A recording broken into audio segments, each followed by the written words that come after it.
All right, so let's go to questions. Give me 1 second. I'm going to pull up my piece of paper. I will share my screen in just 1 second. Go. Word document. Sorry, give me 1 second. Here we go. So we'll do questions. Pull these up. Wow, there's actually quite a few questions. So I hope I'm able to answer most of them.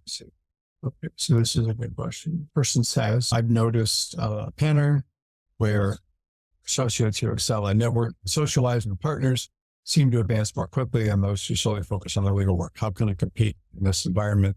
Okay, so that's a good point. People that socialize often are able to do that and more times than people that focus on their legal work. Obviously, law firms need people that work hard as opposed to socializing. But one thing I'll tell you is it's interesting. I've talked to attorneys that have huge books of business and so forth. And most of the time, what those attorneys do, it's very interesting. They will spend a significant amount of their time networking and trying to get to know people and so forth, as opposed to out in them, anyone can give them work, whether it's people in their own firm, but usually people that are not in their firm that could be potential clients. So they will know for those people, they'll put in a significant amount of time doing that, to the extent that some of the most successful attorneys will work like 2,000 hours a year for the firm. They'll spend another 2,000 hours a year networking. So it's important. It's very difficult to do if you're at giant law firms and need giant clients, but your ability to network is very important to succeed. So I'm trying to answer questions, but I want to make sure they're all different. I don't have a lot of time, unfortunately. It's a good question. This person says, I've been involved in a lawsuit in the past, unrelated to my private law practice, but it's on my record. This history involved in negligent by prestigious law firms, even if it's not related to legal help. The answer to that is no. If you did some sort of lawsuit where you sued someone that did something wrong to you, or as long as it's an employer and too weird, then you'll probably be, okay. Prestigious law firms aren't going to be mad at you because you sued someone or something and did something wrong with you. As long as it doesn't make you look too bad. If it makes you look like you were greedy or you did something wrong and someone sued you, then that's not always a good thing, because law firms want to be under the radar. They don't want people talking about them negatively. That's something you need to be careful about. Right. Let's see here. Okay, so this person is a good question. They say, I've been recently involved, setback, I was let go from my previous law firm due to downsizing. Despite our qualifications, I'm worried how this might impact on chances of landing position for his firm. Could you share some insights on how I can address this in the interviews and demonstrate that I'm still a strong candidate despite the layoff? Yes, depending. So sometimes law firms will let people go in different practice areas. Capital markets is a practice area that kind of goes up and down depending on the economy. And if you're let go from something like that, it's not the end of the world. The problem is when you're let go from any major firm and you're unemployed, you're competing for jobs against people that are employed. So the problem with that is, unless you have a really good network, you're going to have a very difficult time finding a new job. So if you're let go from a firm and you're competing with people that are employed, it's going to be very difficult. Markets like New York, or New York's a perfect example, or the Bay Area, where there's going to be lots of people like you, you're going to have a difficult time finding a job because just, you're competing against people that are employed. And so they're more likely to be very good in your practice area than someone who's not working, because if you're not working, then either you left on your own because you didn't like the firm, it could be a personality problem, or just for another idea that the firm let you go, whatever, you were just let go and they didn't let other people go. So anytime a firm lets 8 people go out of 10 in a practice area, which they probably wouldn't do, but 2 people that are left are obviously going to be the most valuable to the firm. So people know that. So the only way of saying you weren't the most valuable person is to consider that if they didn't let everyone go and they let you go, then you must not have been providing enough value. It's just the way the firms. So it's important for you to understand when you're competing with other people for jobs. Let's see, that seems questions. Look at this good question. I think this may be the last one I would answer, but there's. Okay, so this person says, as someone who has transitioned from a law firm to an in-house role and have now considered returning to a law firm, I'm curious about the common misconceptions or biases that firms may have about candidates with in-house experience. How can I address these preconceptions during the interview process to increase my chances of success? Okay, so if you go in-house, it's different. You are working for one client if that one client is taking your advice, probably doesn't know what a good lawyer is from a bad lawyer. So your work is not being patrolled in the way it would be if you're working with a law firm. They're having certain types of metrics for you to succeed. People are looking for your work, to see your hours. That sort of stuff doesn't happen in-house.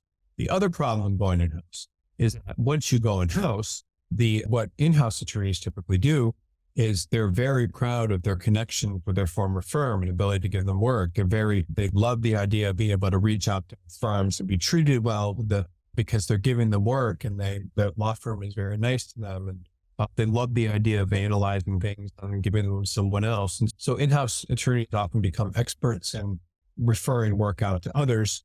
And the longer they do it, the more they do it. And typically what happens in-house is in-house employers want to hire attorneys that are fresh and are more likely to be able to buy fresh. They're attorneys that are right out of school, right out of the law firm, and willing to work hard. And most attorneys often don't. Now, there's a lot of exceptions to that with patent attorneys when there's departments and other big law firm departments in all sorts of places. But that's just an example of how that can work and why in-house attorneys aren't necessarily trusted by law firms. The other thing you have to understand is if someone's working at a good law firm, like whatever, Gibson Dunn, Ropes and Gray, whatever the law firm is, then they are more likely than not to be, employers know the quality of law firm employers, know the quality of work expected at those top firms. So they like people from those top firms. But if you are coming from in-house, they don't know the quality of work you're doing. They have no idea. All they know is that you left a law firm environment, or you just never worked in a law firm environment to work in-house at some employer. They have no idea the quality of work they do. It's just, they're completely in the dark. And so you can talk all about what a great attorney you are, but they just don't know. And when you work in-house, it's funny, like anything you do, like you do for the attorney, like you get them some documents, you write a little memo, they'll write back and say, wow, that's incredible. I've never seen such a good memo. You're a great attorney. They'll flatter the in-house attorney all the time. So the in-house attorney will give them more work. And sometimes it's not this. So it's like law firms are very cautious about hiring people from in-house. Now there's all sorts of exceptions. There's certain types of real estate attorneys. There's attorneys that do things, ERISA or patent law or different types of things, or litigate inside of an insurance company, defending auto accidents, and go to another insurance defense firm. There's all sorts of exceptions, but in general, it's harder for an attorney to get a position that is coming from in-house than a law firm, because they're different animals. Why would a law firm risk hiring someone from in-house? Okay, let me see. So there's a lot of questions here about firms emphasizing social skills. I personally don't think that's a huge thing. There are law firms that have frat boy cultures and things that it can make it difficult for women or other people that aren't like that to fit in. My advice to you is that if you work at a firm like that, you don't feel like that's part of it, and you don't feel like you're part of it, and you don't feel like you can advance, and that's something that you don't want to work at a firm like that. You should just go to a place where you feel more comfortable. And culture of the firm is one of the most important things there is. You want to make sure you're working in a firm that will do that. This question is, sometimes it feels like the higher ups in the firm make decisions that don't align with what's best for everyone. How do I navigate these situations without letting my discontent show and risking my staying with the firm? So you do not care if they're doing something illegal or they're doing something weird that you think that you don't like, and you don't care. So I saw an instance, this guy who's working at like Winston & Strawn in Los Angeles. We placed him there, and he had went to University of Chicago Law School, and I was meeting with he and my wife at the time. He was saying that he wanted to now switch firms. And I was sitting in this frickin' sushi restaurant. This guy's insane. He wanted to switch firms because the firm was paying for valet parking or something in the building. There's a beautiful building downtown Los Angeles. And then they decided, as a cost-saving measure, they were going to have everyone park across the street, all the associates in another parking garage. They would have to drive up and and then cross the street to get to the car. This is why I wanted to search firms, the switch firms. And this kind of thing is just crazy. Sometimes law firms will do things like they'll increase your billable hour requirement to get a bonus, or there's all sorts of things that law firms will do, but that people don't like. Then you don't need to be the person that comes and makes problems. That's brings to their attention. Because if you do that, they're just going to be mad at you and they're going to view you as the source of problems. So you are better off, if there are issues, not saying anything, being pleasant, allowing other people to get involved in this crap and piss off the firm and help you in the process. That's not, you just avoid these things. These are like landmines. You need to do everything you can to not get involved in this stuff. And so that's what I would say. Okay, this is stuff. I think I've answered enough questions. There are obviously a lot more, but you have to keep going and just to be out of here. It's not the road. But what I would say about this particular topic is your goal is to be associated with positive vibes, with good vibes instead of bad vibes, right? You want to go into things and people to like you. So you want people to think positively of you.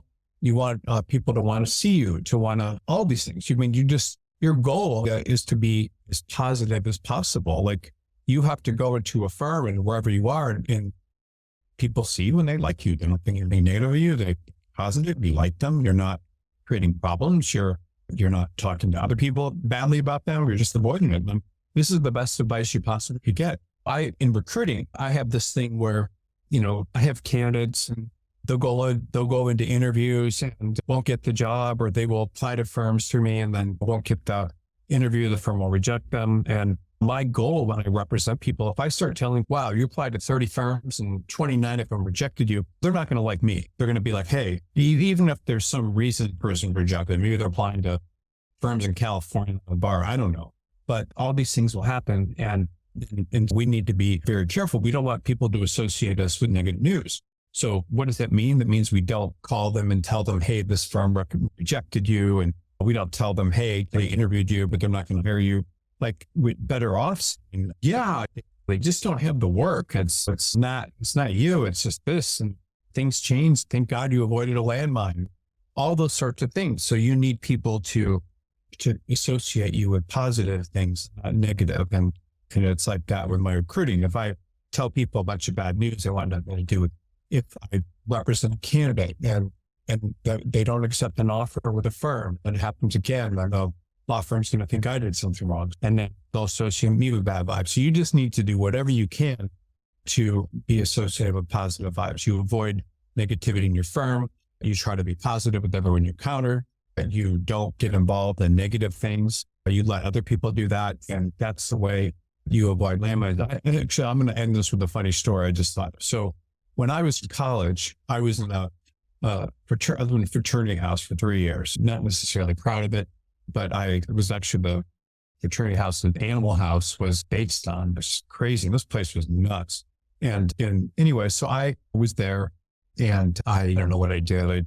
I was living in this fraternity house and everyone there was like fighting and getting in these spats and everything and going back and forth. And people were drinking too much and pot and or whatever, drugs, and getting mad and fights. So what happened that was pretty funny is, and I studied all the time. I worked really hard. I didn't get involved with this fraternity as much as I could. I went to meetings and was at parties and I wasn't really that involved. And so it came time in my junior year where a fraternity of like 50, 60 people or whatever needed to elect a president. So no one would run because other people wanted to run, but 5 or 6 people and myself, I think, wanted to run. And these 5 or 6 people, all of them dropped out except for me because I just been in the background, creating problems, having to be nice to people and doing whatever I had positions as steward, which is controlling the food coming in. And then I was as treasurer, but I just didn't get into trouble with anyone. But by that time I ran, everyone else was just fighting and had all these problems with each other. And I was the only one standing. So I ran basically unopposed. The point is that just job. So the point is that you don't get involved in negative stuff. You do whatever you can to be associated with good vibes and you succeed. All right, thanks again, everyone, for being on this webinar. I do think that if you got this, what I said, I think you do. It could have been the most important webinar of your life for your salary, and it can also help you turn around the direction of your career. So thank you so much, and I will talk to everyone.